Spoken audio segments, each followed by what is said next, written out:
पुण्यात्माओं अब परमात्मा प्रेरणा करते हैं सभी पुण्यात्माओं को कि ये मानुष जीवन केवल परमात्मा प्राप्ति के लिए ही प्राप्त हुआ है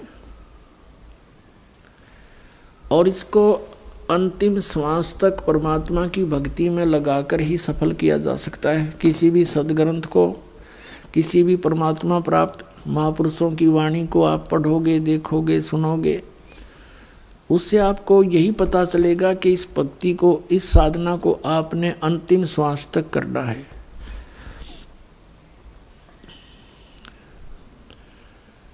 अब जैसे कल प्रसंग चल रहा है, ये तीन कंसेप्ट क्लियर होए बिना हम परमात्मा प्राप्ति नहीं कर सकते। नंबर एक, परमात्मा पहचान के कौन है वो भगवान, और दूसरा ये है कि उसका कहाँ है प्रमाण जिसको आप जी परमात्मा सिद्ध करने की चेष्टा कर रहे हैं, उसके प्रमाण कहाँ हैं। और तीसरा समाधान, समाधान भी पूरा हो, फिर उसको प्रदान करने वाला अधिकारी संत हो। जैसे एक आप व्यवहारिक, सांसारिक व्यवहारिक क्रियाओं में देख लीजिए, जैसे कोई दूसरे देश में जाना चाहता है तो पासपोर्ट बनवाते हैं। यदि वो पासपोर्ट बनाने वाला डुप्लीकेट हो तो आपका काम तो सारा ही खराब हो गया, आपकी भी सज़ा, बनाने वाला तो जाना ही सज़ा उसको तो होनी है। तो इसी प्रकार ये अधिकारी के बिना ये मंत्र दिए हुए काम नहीं करें। नहीं तो वो महापुरुष भी पहले बता सकते थे इन मंत्रों को। उनको मालूम था कि इन काल के दूतों को ये नाम हाथ लग जाएंगे, सतनाम सतनाम सतनाम करके उसके कोड वर्ड से महापुरुषों ने डंडोरा पीट दिया। इन नकली संतों ने सतनाम सतनाम गोट लिया। अब सतनाम तो वो ही है, जैसे ये तो संकेत है, सांकेतिक सच्चे नाम की तरफ कि वो सच्चा नाम हो। अरे नकली संतों ने, पंथों ने, राधा स्वामी, धन धन सतगुरु, सच्चा सौदा सिरसा वालों ने इन सतनाम कहे ना, पता नहीं कहे वो है सतनाम। सतलोक को भी सतनाम कहते हैं, सार शब्द भी सतनाम, सतपुरुष भी सतनाम और सत शब्द भी सतनाम, ये असली राम भी सतनाम और सतलोक भी सतनाम। और ये एक नाम जप है वो भी सतनाम, 5 नामों में ओंकार, जो ओंकार निरंकार ज्योति निरंजन सोहम और सतनाम। इनको सतनाम का नहीं पता। परमात्मा ने यूँ खेल खेलना था कि नकलियाँ का हाथ लग गया तो नाश हो जाएगा इस बात का, ये सारे भक्त रह जाएंगे। और फिर कैसे पहचान बताते ये नकली, ये नाम गलत दे रहे हैं। अगर नाम इनके पास ये होता तो कद्दे भी ना सूतमा होया बात, क्योंकि वो ये कहते हैं हम भी तो वही, हमारे गुरु जी भी तो यही नाम दे रहे हैं। और अब ये स्पष्ट हो गया कि 500 नाम काल के जानो। वो 500 नाम काल के तो ये पुण्यात्मा, वो भगत, वो भी परमात्मा के बच्चे हैं जो नकलियाँ का फंस गए। अब उनके लिए ये प्रयत्न हो रहा पुण्यात्मा जो गलत स्थान पर चले गए। और आप जी यहाँ पहुँच चुके हो, आपकी किस्मत को मैं किन शब्दों से सराहूं, मेरे पास शब्द नहीं। धन्य आपके माता पिता जिनसे जन्म हुआ, सत्कर मान लेना। लख बर सूरा जूझ ही लख बर सावत दे, लख बर यति जहान में तब सतगुरु शरणा ले। आप इतने पुण्यात्मा रहे हो युग युगों में, जन्म जन्मांतरों में, लेकिन रास्ता नहीं मिला। जैसे आदरणीय नानक साहिब जी सतयुग में वो अम्बरीश राजा थे, इतनी पुण्यात्मा थे, राज भी करते थे, लेकिन भगवान का नौकर समझकर अपना राज करते थे। परमात्मा के जो जनता थी उसको परमात्मा के बच्चे जानकर उनका पालन पोषण करते थे। स्वयं बहुत जबरदस्त भक्ति करते थे, जिसके सामने दुर्वासा जैसे सिद्ध पुरुष भी फिट्टे मुंह होकर गए थे, जो केवल सिद्धियां कमाते थे। लेकिन वो भक्ति केवल विष्णु जी की करते थे। त्रेता युग में वही आत्मा फिर राजा जनक हुए, बहुत भक्ति करते थे, बड़े यज्ञ किए, बहुत से धर्म किए, 100 मन घी के कई यज्ञ किए। और फिर वही अपना पुण्य समाप्त करके फिर नानक जी बने। और पहले तो उन राजा बने थे तो उनके नौकर रहते थे, अब स्वयं नौकर लगे नवाब के यहाँ पर एक पेट के लिए। और उन अच्छी आत्मा को फिर परमात्मा मिलते हैं। कहते हैं लख बर सूरा जूझ ही लख बर सावत दे, लख बर यति जहान में तो सतगुरु शरणाली। ऐसी पुण्यात्माओं को ढूंढते फिरते हैं भगवान। तो उनमें से आप भी आज एक हो जो यो नाम आपको मिल गया, सतनाम, सत्कर्माना। अब इन महापुरुषों का इतिहास तो भगवान ने बता रखा है कि ये राजा थे, फिर एक नौकर के रूप में रह रहे थे, वही उसी तरह आज आप हैं। आप पहले बहुत अच्छी पुण्यात्मा रहे हैं, राजा भी रहे हो, इंद्र की पदवी भी प्राप्त की, आप बहुत देवता भी बने, राज फिर घसियारे, क्यों पुण्य खत्म हो गए, ये लूट कर फिर वापस भेज देता है। तो अब हमने अपनी इस भक्ति को सुरक्षित रखना है, यहाँ व्यर्थ नहीं करना, ना किसी को आशीर्वाद देना, ना सिर पर हाथ धरना, नहीं तो आपकी भक्ति समाप्त होने लग जाएगी, पंचर हो जाएगा आपकी राम नाम की गाड़ी में। ये पंचर नहीं करना, हमने यहाँ से बचा कर अपना सतलोक चलना है। अपने भाइयों को, बहनों को, रिश्तेदारों को, माता को, पिता को, सबको राम नाम पर लगा दो, अपना अपना पंप दो, अपने अपने टायरों में खुद हवा भरेंगे। एक टायर से दूसरे के टायर में हवा कितनी भर के दोनों खराब कंडम हो जाएंगे। तो इस प्रकार हमने इन साधनाओं को अपना बचा के रखना है और सफल करना। अब जैसे सबसे पहले आपको 5 नाम दिए जाते हैं, ये 5 नाम जो हैं और जो 2 नाम इनके साथ वो फर्स्ट और लास्ट है, ये भी अब ये कंप्लीट कोर्स है, ये अब शुरू हुआ है। पहले केवल 5 नाम दिए जाते थे, परमात्मा स्वयं आए थे, वो भी 5 नाम देते थे। केवल कुछ पुण्यात्माओं को छोड़कर उन्होंने किसी को सतनाम और सार नाम नहीं दिया। जो दृढ़ भगत थे कि उसको छुपा रखेंगे, जिक्र नहीं करेंगे, तो उन्हीं को दिया मालिक ने, ना सतनाम नहीं दिया। केवल 5 नाम देते थे। वो 5 नाम कौन से थे? ये निरंकार, ओंकार, ये नहीं है सतनाम वगैरह, वो आपको प्राप्त है जिनको प्रथम मंत्र मिल गया। तो इसमें पहला और लास्ट वाला मंत्र जो है ये परमपिता का है। ये इसलिए दिया जाता है कि मान लीजिए इस मंत्र के लेने के बाद भी किसी की मृत्यु हो जाती है तो इस 7 मंत्रों के जाप करने वाले को तुरंत मानव शरीर प्राप्त हो जाएगा। वैसे तो इस नाम के लेने के बाद मृत्यु होती नहीं, लेकिन नियम टूट जाता है।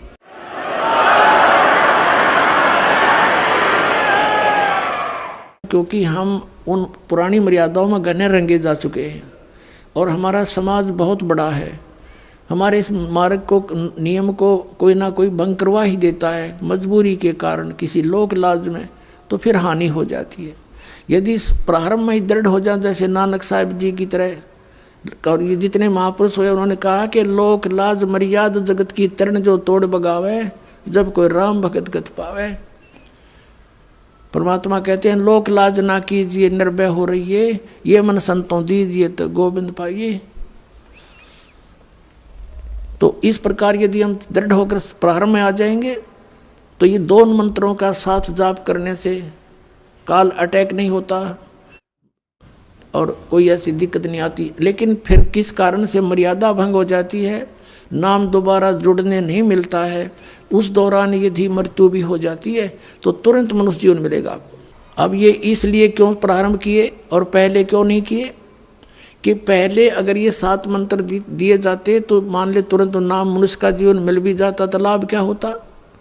वो 5 मंत्र जो बीच के आपको दिए हैं, इनसे आपको बहुत संसारिक सुविधाएं और धर्म पुण्य या ये साधनाएं परमात्मा ने बताई, यज्ञ, इनके करने से आपको इतने पुण्य होते रहे कि मनुष्य जीवन, जैसे ये पूरा किया फिर मनुष्य जीवन, फिर पूरा किया फिर मनुष्य जीवन, तो आपको मनुष्य जीवन मिलते हुए आ रहे थे। परमात्मा आपको चार्ज कर गए थे, आशीर्वाद दे देकर भी आपको चार्ज किया जाता है। वो भगवान भक्ति से आपको ओत प्रोत कर गए थे, लेकिन जन्म मरण वाली मार्ग नहीं मिला, छूटने वाला मार्ग नहीं मिला था। तो उसके लिए उस समय वो समय नहीं था। अब ये समय है वो आपको सही कंप्लीट नाम देने का। तो अब ये 7 मंत्र इसलिए दिए जाते हैं कि किसी कारण से मृत्यु हो जाती है तो तुरंत मनुष्य जीवन मिलेगा, अभी 1 साल के अंदर वापस आ लेगा वो व्यक्ति और मनुष्य जन्म लेगा, भगत के घर जन्म होगा। अब तो ये वो क्या करें ना, चाक चढ़ रहा है तो आगे तुरंत फिर नाम पर लग जाएंगे। और अब 1-2 जीवन में वो पुण्यात्मा पार हो जाएंगे और 2 जीवन भी नहीं लगेंगे यदि आपको विश्वास पूरा हो जाता है।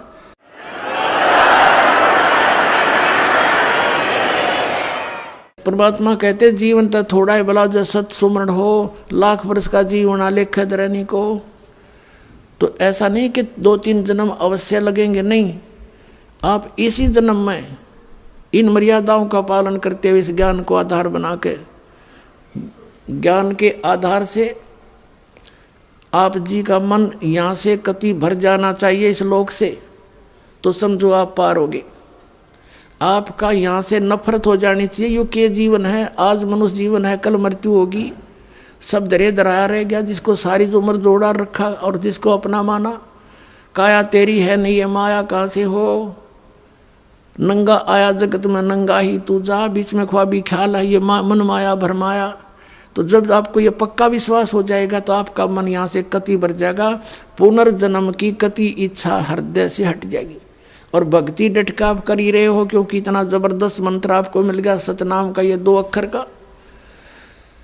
इसकी एक श्वास की कीमत, ये श्वास उश्वास से सिमरण करना होता है प्राणों से।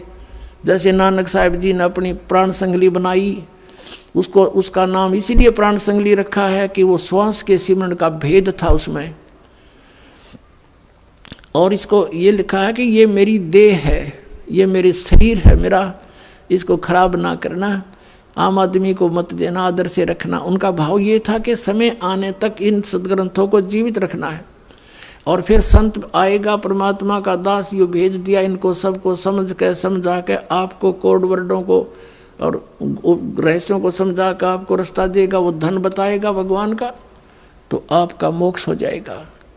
जैसे ये सदग्रंथ हमारे आदरणीय हैं, इनमें खजाना भरा पड़ा है और महात्मा इसमें लिख कर चले गए कि आम आदमी का चोर चेके हाथ ना लग जा, कहीं धन काट ले, चुरा ले जाता, तो इसको भेदी ही बता सकता है। जैसे श्रीमद् भगवत गीता, पवित्र वेद, पवित्र कुरान शरीफ, पवित्र बाइबल, पवित्र गुरु ग्रंथ साहिब, ये सदग्रंथ हैं, इनमें महापुरुषों ने कोड वर्डों में खजाने भर रखे और ये आम व्यक्ति या इसको उनका अनुयायी नहीं समझ सकता। जैसे एक सेठ मर गया, उसकी मृत्यु होगी और उसने अपनी बही में डायरी में लिख रखा था, जहाँ उसने धन दाब रखा था, उसमें लिख रखा था कि चांदनी 14 रात्रि के 12 बजे मंदिर के गुम्बद में इतने किलो चांदी, इतने तोड़े सोना, इतने रुपये दबा रखे हैं। उसमें क्या था कि उस सेठ के आंगन में, प्रांगण में एक मंदिर था, अपना ही बनाया हुआ था उसका, वहाँ इस करके उस मंदिर का भी जिक्र किया उसने। उसकी मृत्यु के बाद उनके पुत्रों ने पिता के लिखे हुए लेख पैड को, डायरी को पढ़ा, उन्होंने उसके आधार से जैसा उन्होंने सोचा समझा उसको गुम्बद फोड़ दिया मंदिर का। वो गुम्बद फोड़ देने से उसमें कुछ नहीं मिला। उन्होंने सोचा पिताजी ने तो बहुत गलत लिख दिया, कहाँ लिख गए, संकेत गलत दे दिया, हाय धन मिला नहीं, लुट गए, पिट गए, बुरा हाल हो गया। अब उनके पिता का एक मित्र धनी सेठ वहाँ पर आया शोक व्यक्त करने के लिए। उसके बाद फिर उन्होंने कहा कि हमारे पिताजी ने तो गलत लिख दिया, धन हमें मिला नहीं जहाँ उन्होंने लिखा था, और बहुत धन लिखा हुआ है, हम तो लुट गए, पिट गए, हाहाकार मच गया। तो उस सेठ ने कहा कि मुझे वो डायरी दिखाओ। वो डायरी उसको दिखाई गई। अब वो समझ गया कोड, क्योंकि उसके जानकार ही वेदी ही समझेगा। कहते हैं कि वस्तु कहाँ खोजे कहाँ, किस विध लागे हाथ, एक पलक में पाइयो भेदी ले लो साथ। उनके उस पिता के मित्र ने कहा बेटा इस मंदिर के गुम्बद को यथावत बनवा दो, फिर तुम्हें वो खजाना मिलेगा। उन्होंने यथावत बना दिया, वो गुम्बद न्यों का न्यों बनवा दिया। फिर कहा कि जब मैं आऊँगा फिर वो धन उस दिन मिलेगा। अगली 14 चांदनी 14 को, यानी शुक्ल पक्ष की 14 के दिन वहाँ पहुँच गया सामने, और रात्रि के 12 बजे जहाँ उस मंदिर के गुम्बद की छाया उनके आंगन में थी चांद की रोशनी में, वहाँ निशान लगाया। सेठ ने कहा बेटा यहाँ खोदो। वहाँ खोदा तो ज्यों का त्यों पा गया।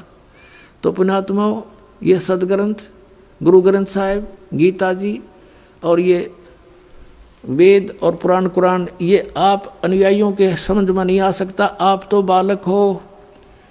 इस दास को भेज दिया धन को बताने और खोद कर निकलने के लिए, आओ नाम लो, सतनाम लो, बेड़ा पार करवाओ। बोलो सतगुरुदेव।